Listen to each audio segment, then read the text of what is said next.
Assalamualaikum warahmatullahi wabarakatuh. Jumpa lagi teman-teman. Dan sebelumnya saya mohon maaf ya kepada teman-teman. Sebenarnya firmware ini sudah lama di request, akan tetapi baru sempat saya upload teman-teman. Berhubung karena adanya kesibukan project micro WRT di STB, maka OpenWRT Rere STB untuk HG680P Wi-Fi on telat saya upload teman-teman.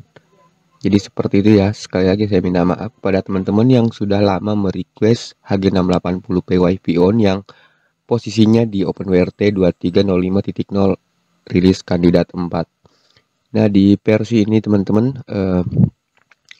banyak perubahan sebenarnya dari official ya, terutama modul-modul. Dan untuk modul-modul yang sebelumnya tidak ada di OpenWRT RC3 itu ada penambahan di RC4. Jadi di sini saya sudah share ya kepada teman-teman, dan sekali lagi untuk teman-teman yang sudah membagikan rezekinya atau berdonasi dengan link about yang ada di OpenWRT STB, saya ucapkan banyak-banyak terima kasih. Mudah-mudahan senantiasa dimudahkan rezekinya. Oke, untuk sementara kita cek-cek dulu beberapa waktu saja di sini ya teman-teman. Jadi sudah menggunakan rilis kandidat 4 juga, akan tetapi WiFi internal sudah di-on-kan. Namun selalu saya ingatkan kepada teman-teman untuk tidak terlalu bergantung dengan WiFi internal sebagai akses point.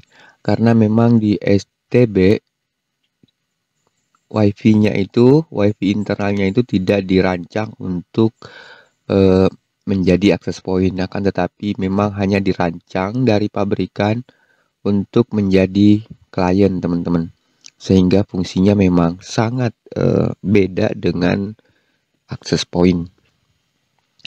Jadi biasanya teman-teman merequestnya itu hanya untuk sebagai sarana saja untuk di awal-awal instalasi ya, pada saat awal burning. Karena kata teman-teman lebih mudah men-setting pada saat awal itu menggunakan WiFi internal ketimbang langsung harus dikonfigurasikan dengan access point. Ya memang sih masuk akal juga. Kan tetapi seperti yang saya ingatkan barusan, jangan terlalu mengharap ke WiFi internal ya teman-teman. Kalau bisa siapkan access point. Access point cari yang second saja, tidak seberapa. Yang under 100k saja sudah ada kok, banyak dijual teman-teman. Nah, teman-teman jangan lupa ya untuk men-setting di bagian time zone, sesuaikan dengan TKP masing-masing. Nah, kemudian setelah itu jangan lupa scenes browser, karena untuk teman-teman yang menggunakan tunnel berprotokol PMES itu sangat berpengaruh dengan time ya.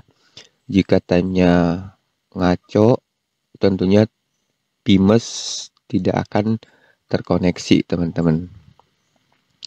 Kemudian kita cek di bagian administrator seperti biasa untuk tempat penggantian password Luci ya. Nah, kita lanjut ke software, installed, kemudian startup, lokal startup seperti ini ya teman-teman. Sama sih dengan yang lainnya, tidak ada yang berubah untuk settingan-settingan di OpenWRT STB. Jadi saya masih tetap mempertahankan settingan lama teman-teman. Bahkan sampai temanya pun juga saya masih tetap bertahan di tema original. Maksudnya iya sih tema original, hanya color-colornya saja yang kita modifikasi untuk menghindari kejenuhan dengan color-color bawaan dari OpenWRT official teman-teman. Nah, kita cek di disk manager. Nah, kemudian untuk penginstalan ke internal memori itu tidak ada masalah ya teman-teman. Kebetulan sekarang saya menggunakan OpenWRT-nya di internal memori. File manager semua aman, dieksekusi, mount point aman ya teman-teman. Nah, Amlogic service untuk alat penginstalan ke internal memori. Di sini sudah ada G680P, tinggal klik install. Cabut SD card, nyalakan tanpa SD card, selesai, sudah ada di internal. CPU setting aman ya. Shutdown, reboot modem. Nah, kebetulan di sini saya menggunakan modem Huawei E5577 teman-teman. Jadi kedeteksi tapi tidak lengkap ya, memang seperti itulah. Disyukuri karena masih bisa kedetek di 4G connection teman-teman. Kita cek di modem info, connection monitor. Nah, kemudian di bagian service ya, berhubung saya sudah sangat jatuh cinta dengan Paswal, maka di sini lagi-lagi saya menggunakan Paswal dan tidak ada kendala teman-teman. Aman semua saya gunakan ya. Kemudian di sini OpenClass-nya juga sudah menggunakan OpenClass modifikasi, yaitu OpenClass versi 0.45.78 beta teman-teman. Nah, yang saya rasa di OpenClass inilah paling stabil selama inilah. Setelah saya gonta-ganti OpenClass atau mengikuti perkembangan dari official, itu semakin lama mereka semakin mengembangkan di protokol-protokol yang jarang di Indonesia ya, yang kita jarang gunakan seperti Hysteria 2, Tweak, dan lain-lain. Sedangkan kita di Indonesia paling hanya menggunakan Trojan, Pimes, kalaupun ada Shadowsock tambahannya. Jadi cuman itu. Tapi yang paling umum sih Trojan dan Pimes teman-teman. Mode WebSocket. Nah, di sini tuh saya ingatkan untuk teman-teman yang menggunakan OpenClass versi ini dan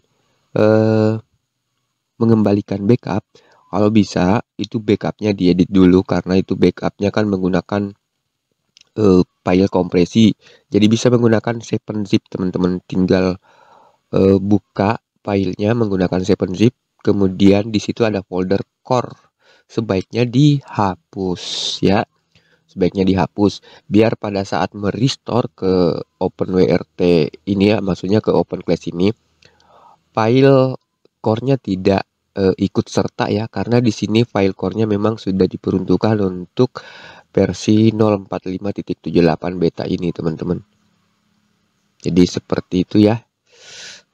Dan juga di sini tentunya tidak ada menu untuk cek update version ya, karena sudah di lock. Jadi saya memberinya nama ini adalah OpenClass Locked Version teman-teman, karena memang dikunci di versi 0.4578 dan tidak ada lagi menu untuk mengupdate versinya, mengupdate core-nya, baik dev core, tune core, dan meta core-nya. Seperti itu ya. Kita lanjut base 64 dekode encode aman semua, zero tier terminal semua aman teman-teman. Ya sudah, itulah yang bisa saya sampaikan ya di sini. Mudah-mudahan bermanfaat dan mohon maaf jika ada keterlambatan untuk OpenWRT G680P ini versi WiFi on. Baik, terima kasih banyak. Assalamualaikum warahmatullahi wabarakatuh.